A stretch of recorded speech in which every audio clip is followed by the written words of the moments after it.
Ephesians 2:10 says that we are God's workmanship. In essence, his masterpiece. Now, I don't know about you, but when I get up in the morning and look in the mirror, I don't see a masterpiece. Maybe a Picasso, but I want to be a masterpiece. And I want to be everything that God has created me to be. So I go to him in prayer and I say, God, take those things out of my life that don't need to be there. Mold me into the image of your son so that I can be your masterpiece. Hi. Oh, who are you? I'm God. No, you're not. Yeah, I am. You said the prayer, so here I am. That's how it works. Alright, well, if you're God, then make it snow in here. You know, if I made it snow in here, it'd get kind of yucky, and I really don't want to do that. See, you're not God. Why do you say that? God wouldn't say yucky. Yeah, I do. It's a Greek word. No. Well, if you're God, what does Lamentations 15:9 say? Lamentations is a very short book. It only has 5 chapters. Why is it so short? I was tired of lamenting. Alright, if you're God, who's going to win the World Series this year? You know what? I'm not so much into playing games. Why are you so much into playing games? You are God. What gave it away? You answered my question with a question. I did? Oh yeah, I did. See, I do that, don't I? Alright, step right up. Here we go. Wait, what's this about? These are the tools that I'm going to use to make you into my original masterpiece. Oh, okay. But hang on, I thought you were a carpenter. That's my son. Oh. Alright, step right up. Here we go. Wait, I didn't know what to chisel and what to leave. I take out all the things in your life that aren't of me. Kind of like dead weight. Oh, speaking of that weight, you think you could chisel right in here? I mean, the other one away, and I tried exercise, I watched what I ate, I did Pilates, that was awkward. But if you could just chisel right in here, then it would just make it so much. You know what? Are you going to keep talking or can I chisel? Which is it going to be? Talk, chisel. Talk, chisel. No, chisel. Most of my children like to talk. Not me. Bring on the chisel. Alright. You have a lot of anger. And some pride. You compare yourself to others instead of me. You're lazy. But you pretend like you're really, really busy. You have a problem with Well, lust. time out. I do not have a problem with lust. You don't have a problem with lust? No, I can do it anytime I want it. Okay. I mean, maybe we can take a little time out. I think I'm doing pretty well. You are doing pretty well, but when you look in the mirror, who do you see? I see me. Okay, then I need to keep chiseling because ultimately you and others need to see my son. Okay, hold on. Don't take this the wrong way, but when I start to look more like your son, people feel uncomfortable around me. Even my friends at church are like, oh, you're more bigger than that. Why won't you do that? So what you're saying right now is that you would rather play God over certain areas of your life than let me be God over your entire life. I did not say that. It's what you meant. Yes, it is. I mean, it's hard to talk to you. You know everything I'm thinking. I'm just saying here, you can take a little break, time out. We'll come back to it. See, what you're doing right now is pretty common. It's called controlling. Do you want to control things in your life, or can I chisel? Control, chisel. Control, chisel. No, chisel. Alright. But wait, can we chisel where I want to chisel? That's called control. You've been holding on to this for a really long time. Are you ready for this? Yeah.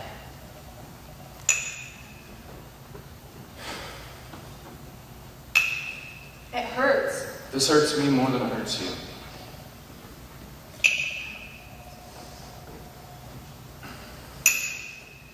I don't think you understand this pain. You know, don't talk to me about pain. I know all about pain. I sent my son to die on the cross for pain and for sin. But I also did it for another reason, for your freedom. Do you know what insanity is? Insanity is doing the same things over and over and over again, but expecting different results. There are these things in your life, even back in high school, these empty wells that you go to whenever you're angry, whenever you're hurting, whenever you're lonely and tired, but they do not work. Okay. I'm thinking that maybe... Your thoughts are not my thoughts. But if we went another way... Your ways are not my ways. Look, I can't be good. You can't be good? I made you to be good. Be good. What is it? Nothing. You wouldn't understand. I, God, creator of all the universe, wouldn't understand something that one of my children has to say. Try it. It's just, God, I've let you down so much. And you were never holding me up. I hold you up with my victorious, righteous right hand. Don't you forget that in this relationship, I hold you up. Okay, chisel away. But just be prepared for what you're going to find in there, because I know what's inside. I get up every morning and I look in the mirror, and I see this scared little kid that tries to dress like an adult and act like an adult, but can't. So just be prepared for what you're going to find with me. You have listened to too many voices for far too long that aren't of me. You think you're junk, don't you? You really, really think you're junk. Listen to me.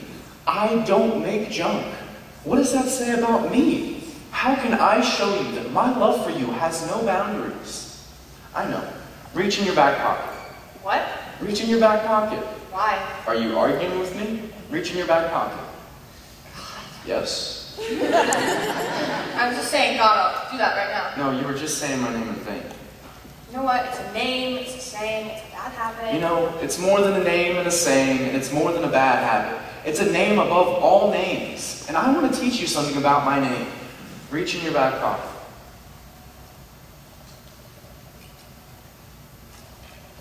You know what that is?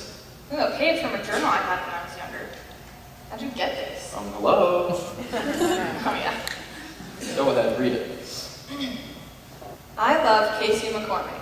The other side. I ended up dating him, you know? I know, I was there. Dear God, today I am turning everything over to you. I'm not going to hold on to anything anymore. Your word says that you use me to do great things. I don't see how that's possible, but I want that with all that I am. So please do whatever it takes to make me what you want. I love you, God. I love you too, Madeline. And I love you too much to leave you where you're at. So this salvation that you hold, don't let it be some sentimental gush or some head knowledge. I want you to work out every detail of your life. And don't go comparing yourself to others, because that's just trivial nonsense. You are my original masterpiece, and in you I find favor. Don't look at this as a prison, but look at it as a father who's disciplining his child. A father only disciplines the ones that he loves. I know, but it's going to be tough. Yes, it is going to be tough. But you bought into the lie thinking that everything was going to be easy when you said yes to me. That's not how it works. All right, I want you to do something. I want you to look out there, and I want you to say, Madeline is God's original masterpiece. Madeline is... No. Not the way you see yourself, or the way you fear others see you, but the way I see you.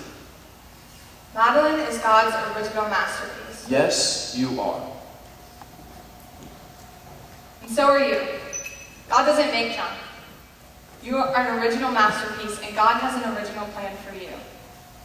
But today, we have to ask ourselves, do you really consider yourself that masterpiece? Are you ready to say yes to God? Are you really ready to listen to what He is calling you to?